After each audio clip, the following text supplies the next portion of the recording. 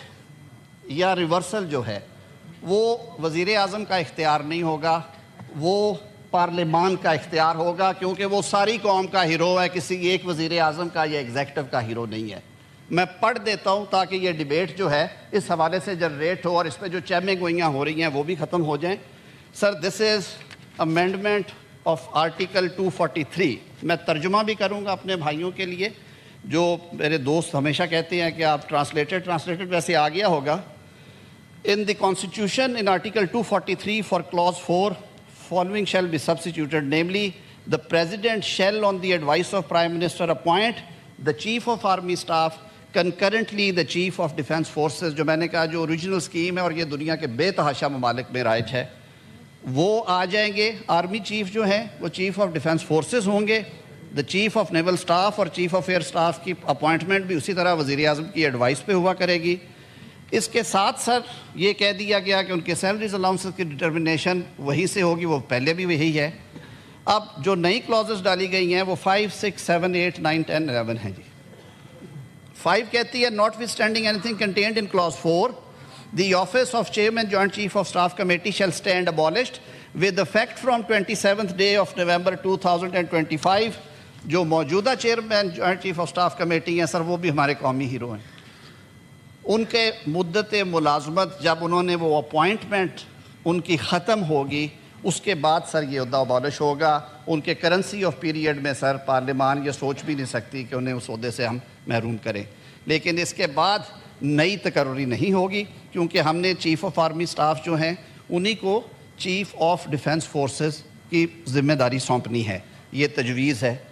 تجویز یہ ہے کلاس 6 میں that the Prime Minister shall on the recommendation of Chief of Army Staff concurrently the Chief of Defence Forces appoint the Commander of National Strategic Command from members of Pakistan Army and shall also determine his salaries. یہ chairman joint chief of staff committee کے functions میں سے ایک یہ بھی function ہے. یہ ایک حساس معاملہ ہے سر. جو ہمارے ایسٹس ہیں، جو ہمارے دفاعی کیپیبلٹیز ہیں، میزائل سسٹم ہے، دیگر کیپیبلٹیز ہیں، نیوکلیر کیپیبلٹیز، اس کے لیے ایک رسپانسبلٹی ہے. تو اس کی اپوائنٹمنٹ بھی وزیر اعظم کریں گے. Where the federal government promotes a member of armed forces to the rank of field marshal, marshal of air force and admiral of fleet, such officer shall retain the rank privileges and remain in uniform for life. دنیا کے بہت سارے ملکوں میں یہ رائج ہے. Command وہ ریلنکوش کر دیں گے. اگر وہ چیف آف ایئر ہیں تو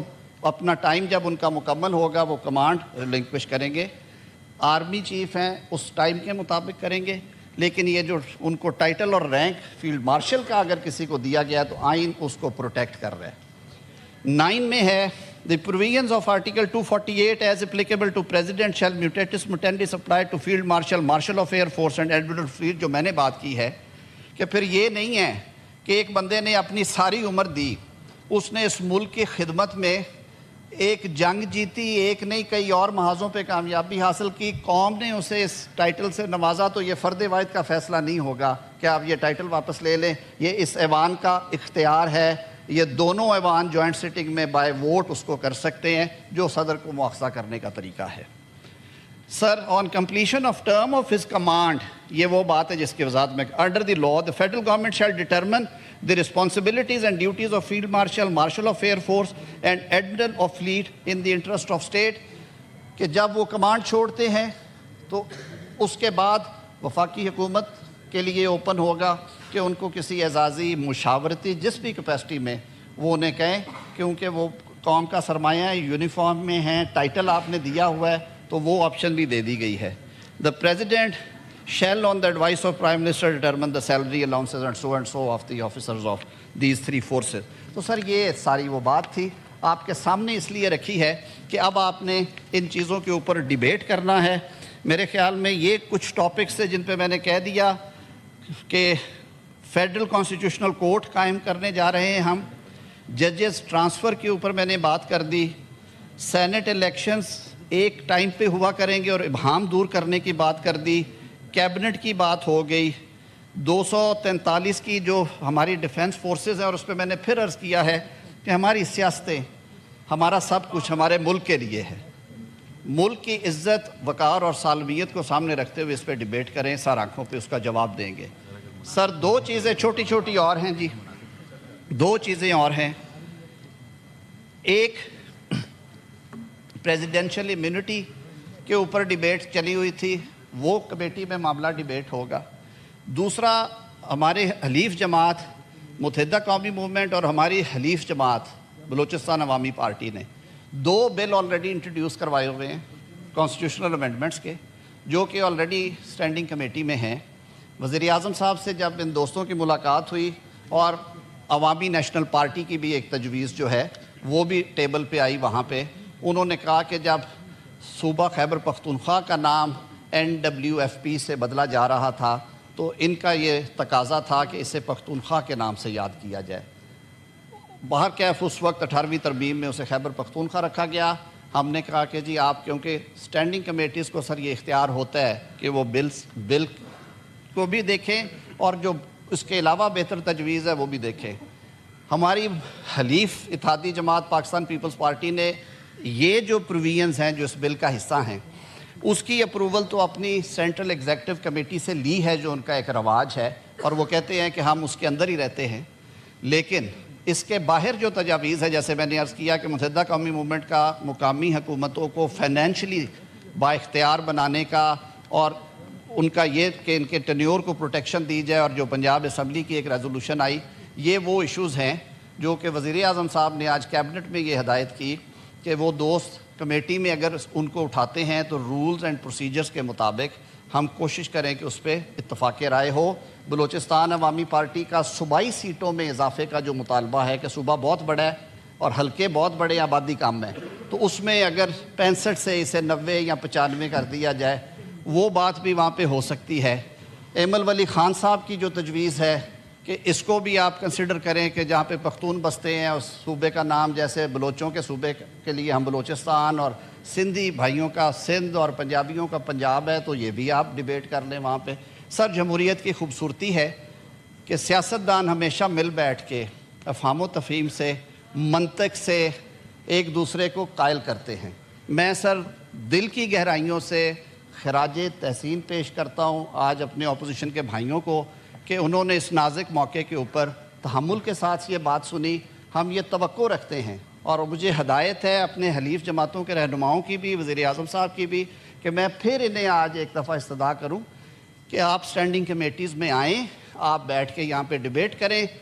یہ آپ کا ڈیسیژن ہوگا۔ فلور آف ہاؤس پہ سر یہ جو بات کریں گے ہم اس کا جواب دینے کے پابند ہیں۔ میری آپ سب دوستوں سے گزارش ہوگی کہ بل کی کاپیاں آپ کے سامنے ہیں، جو آپ کے سامنے رکھا ہے، اس کے علاوہ اس میں کچھ نہیں ہے۔ لاز جو ہیں، قوانین جو ہیں، وہ لوگوں کے لیے ہوتے ہیں sir. People of Pakistan should be benefited. ہم نے اس نیت سے یہ چیزیں کی ہیں کہ نظام میں بھی استحکام رہے۔ کچھ چیزیں آپ اس پہ نتیجے عکس کریں گے بٹوین دا لائنز، تو بالکل میں کھل کے یہ بات کروں گا کہ سو موٹو کا اختیار ختم کیا ہے ہم نے، 184(3) کو ختم نہیں کیا، اس کو صرف وہاں سے اٹھا کے کانسٹیٹیوشنل کورٹ کے چیپٹر میں لے گئے ہیں۔ 186 ختم نہیں کیا، اس کو اٹھا کے ہم لے گئے ہیں اس ریلیونٹ چیپٹر میں۔ سو موٹو کا اختیار ہم نے ختم کیا ہے تاکہ پھر کوئی چیف جسٹس آ کے لوگوں کو بے لباس نہ کرے، ہسپتالوں میں چھاپے نہ مارے، وزیر اعظموں کو گھر نہ بھیجے، وزیر اعظموں کو سولیوں پہ نہ لٹکائے۔ تو اس نیت کے ساتھ یہ کیا، مجھے امید ہے کہ اپوزیشن کے بھی یہ دن پھرتے رہتے ہیں، آج ہم ہیں کل آپ ہوں گے۔ ملک کے استحکام کے لیے اچھی اسپرٹ کے ساتھ کام کریں، شخصیات کے نہیں سر، ملک کے لیے ترامیم کی جاتی ہیں۔ اس نیت کے ساتھ آپ کے سپرد یہ کرتے ہیں، یہ تجاویز ہیں، ان کو آئین کی شکل آپ نے دینی ہے کیونکہ آپ با اختیار ہیں۔ بہت شکریہ۔